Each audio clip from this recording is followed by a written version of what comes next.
Board exam எழுதும் போது நம்ம நிறைய பேர் ஃபேஸ் பண்ற ப்ராப்ளம் என்ன தெரியுமா? நம்ம இங்க ஒரு ஸ்பீட்ல படிச்சிருப்போம், பட் எக்ஸாம் ஹால்ல போயிட்டு நம்ம வேற ஒரு ஸ்பீட்ல அதை ப்ரெசென்ட் பண்ணுவோம். அண்ட் தென் நம்ம நிறைய படிச்சு எழுதி பார்த்திருப்போம், பட் எக்ஸாம் ஹால்ல போயிட்டு ஒரு கொஸ்டினை பார்க்கும்போது எங்கேயோ பார்த்த மாதிரி இருக்கு, பட் ஆனா ரீகால் ஆக மாட்டேங்குதே நம்மளுக்கு ஒரு ஃபீல் இருக்கும். அண்ட் நம்ம படிச்ச எல்லாத்தையும் இது கரெக்ட் அப்படின்ற ஒரு கான்பிடன்ஸோடையும் கிளாரிட்டியோடையும் நம்மளால அவ்வளவு சீக்கிரம் எழுத முடியாது.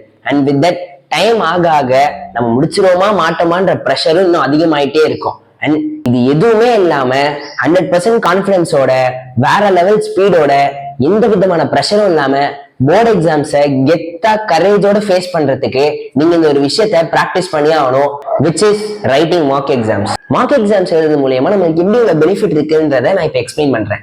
நம்ம வீட்டுல படிக்கிறதோ ஸ்கூல்ல படிக்கிறதோ வேற, அண்ட் போர்டு எக்ஸாம்ஸ்ல போயிட்டு நம்ம அந்த ஆன்சர் ப்ரெசென்ட் பண்றது வேற சுச்சுவேஷன். அண்ட் அந்த சுச்சுவேஷன்ல நம்ம நிறைய ப்ரெஷரை ஃபீல் பண்ணுவோம், பிகாஸ் அதுதான் இந்த ஃபைனல் எக்ஸாம். அதுக்காக தான் நம்ம இந்த 1 year ப்ரிப்பேர் பண்றோம். ஸோ அந்த இடத்துல ஒரு ப்ரெஷர் இருக்கும். அண்ட் இந்த ப்ரெஷர்னாலதான் நம்ம ஸ்கூல்ல படிக்கும் போதோ இல்லை வீட்டுல படிக்கும் போதோ வேற மாதிரி வேற ஸ்டேட்ல இருக்கும். அண்ட் அங்க போகும்போது நம்மளுக்கு கொஞ்சம் ப்ரெஷர் ஃபீல் பண்றதுனால நம்ம வேற ஸ்டேட்ல இருப்போம். அண்ட் இதை சால்வ் பண்றதுதான் இந்த மார்க் எக்ஸாம். நம்ம மார்க் எக்ஸாம்ஸ் எழுதி ப்ராக்டிஸ் பண்ணும்போது நம்ம பிரெயின் வந்து அந்த ப்ரெஷரைஸ் சுச்சுவேஷனுக்கு வந்து கொஞ்சம் ஃபெமிலரைஸ் ஆயிடும். ஸோ இதுவும் ஜஸ்ட் another எக்ஸாம் தானே. அந்த மாதிரியான உங்களுக்கு ஒரு ஃபீல் வரும்போது நீங்க என்ன ஸ்பீட்ல வீட்டுல படிக்கிறீங்களோ ஸ்கூல்ல படிக்கிறீங்களோ அதே ஸ்பீட்ல உங்களுக்கு போர்டு எக்ஸாம்ஸ்ல வரும். இது ஃபர்ஸ்ட். Second, time management. இந்த மார்க் எக்ஸாம்ஸ் நீங்க எழுதுறது மூலியமா டயத்தை நீங்க இன்னும் எக்ஸாம் ஹால்ல பெட்டரா மேனேஜ் பண்ணுவீங்க. பிகாஸ் நீங்க நிறைய மார்க் டெஸ்ட் எழுதும் போது எந்தெந்த இடத்துல தான் உங்களுக்கு டைம் அதிகமாகுது, எந்தெந்த செக்ஷன்ல கம்மி ஆகுது அப்படின்ற ஒரு அனாலிசிஸ் உங்களுக்கு தெரிஞ்சதுக்கு அப்புறம் நீங்க இன்னும் பெட்டரா ஒரு கிளாரிட்டியோட போய் போர்டு எக்ஸாம் எழுதுவீங்க. Third, it gives you confidence. நான் ஃபர்ஸ்ட் சொன்ன மாதிரி நீங்க உங்களுக்கு இந்த ப்ரெஷரைஸ் சுச்சுவேஷனுக்கு உங்களை ஃபெமிலரைஸ் பண்ணி விட்டுரும். அண்ட் டயத்தை நீங்க இன்னும் பெட்டரா மேனேஜ் பண்றது மூலமா உங்களுக்கு போர்டு எக்ஸாம் இவ்வளவுதான், இது ஜஸ்ட் another எக்ஸாம், அந்த மாதிரியான ஒரு கான்ஃபிடன்ஸும் உங்க பிரெயின்ல பில்ட் ஆயிடும். இந்த மார்க் டெஸ்ட்லாம் நீங்க வீட்லயே எப்படி பயங்கரமா நீங்களே உங்களுக்கு ப்ராக்டிஸ் பண்ணிக்கலாம்னாக்கா, ஜஸ்ட் உங்க போன்ல உங்க board exam timer 3 hours 3 hours set பண்ணிட்டு கரெக்டா அந்த 3 hours இந்த பேப்பரை முடிக்க முடியுதான்னு பாருங்க. அண்ட் இது ரொம்ப ரொம்ப முக்கியமான ஸ்டெப். என்னன்னாக்கா, நீங்க ஒரு போர்டு எக்ஸாம் எப்படி ப்ரெசென்ட் பண்ணுவீங்களோ அந்த மாதிரி தான் நீங்க வீட்டுல மார்க் எக்ஸாம் எழுதும் போது ப்ரெசென்ட் பண்ணணும். பிகாஸ் இந்த வீட்டுல எழுதுற எக்ஸாம் யாரும் வந்து செக் பண்ண போறது இல்லைன்றதுனால நீங்க ஜஸ்ட் சும்மா ஸ்கிரிபிள் பண்ணீங்கன்னாக்கா இதை நீங்க எழுதுறதே யூஸ்லெஸ் ஆயிடும். பிகாஸ் மார்க் எக்ஸாம் எழுதுறதே அது ஒரு போர்டு எக்ஸாமா நினைச்சு நம்ம ப்ராக்டிஸ் பண்ணதால தான். சோ நீங்க ஒரு போர்டு எக்ஸாம் எப்படி ப்ரெசென்ட் பண்ணுவீங்களோ அந்த மாதிரி இந்த மார்க் எக்ஸாம்ஸையும் ப்ரெசென்ட் பண்ணுங்க.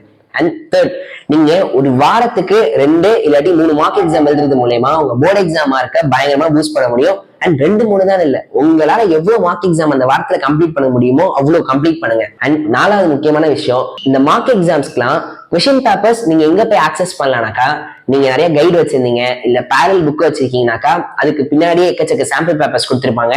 அந்த சாம்பிள் பேப்பரை நீங்க ஒரு எக்ஸாம் பேப்பரா வச்சு நீங்க எழுதலாம்.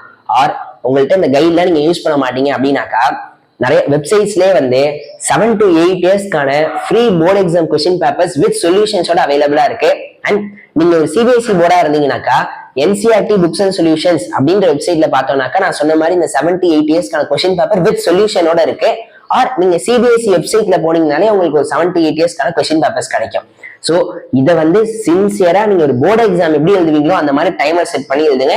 அப்பதான் இதான ரிசல்ட்டே உங்களுக்கு போர்டு எக்ஸாம்ஸ்ல தெரியும். அண்ட் ஒரு விஷயத்த நல்லா ஞாபகம் வச்சுக்கோங்க, நம்ம என்னதான் நிறைய படிச்சு எழுதி பார்த்தாலும் ஒரு போர்டு எக்ஸாம்ன்ற போது அந்த சுச்சுவேஷன், அந்த என்விரான்மெண்ட், அந்த ப்ரெஷரே தனியா இருக்கும், டிஃப்ரெண்டா இருக்கும். ஸோ அதுக்கு நம்ம ப்ராக்டிஸ் பண்றது மூலியமா தான் நம்மளால அந்த போர்டு எக்ஸாம்ஸை பெட்டரா பண்ண முடியும்.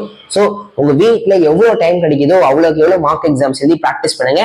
அண்ட் எழுதுற மார்க் எக்ஸாம்ஸ்ல என்னென்ன தப்பு வருது, நீங்க எந்தெந்ததான் தப்பு பண்றீங்கன்றத ஒரு 10 to 15 minutes உட்காந்து அனலைஸ் பண்ணி அதெல்லாம் நெக்ஸ்ட் டைம்ல இருந்து மாத்த ட்ரை பண்ணுங்க. ஸோ உங்களோட தி பெஸ்ட் எடுத்துட்டு போயிட்டு உங்களால போர்டு எக்ஸாம்ஸ்ல போட முடியும். அண்ட் இந்த வீடியோ நல்லா பார்த்துட்டு இருந்தீங்கன்னா தேங்க்ஸ் ஃபார் வாட்சிங். நெக்ஸ்ட் வீடியோ நல்ல வீடியோ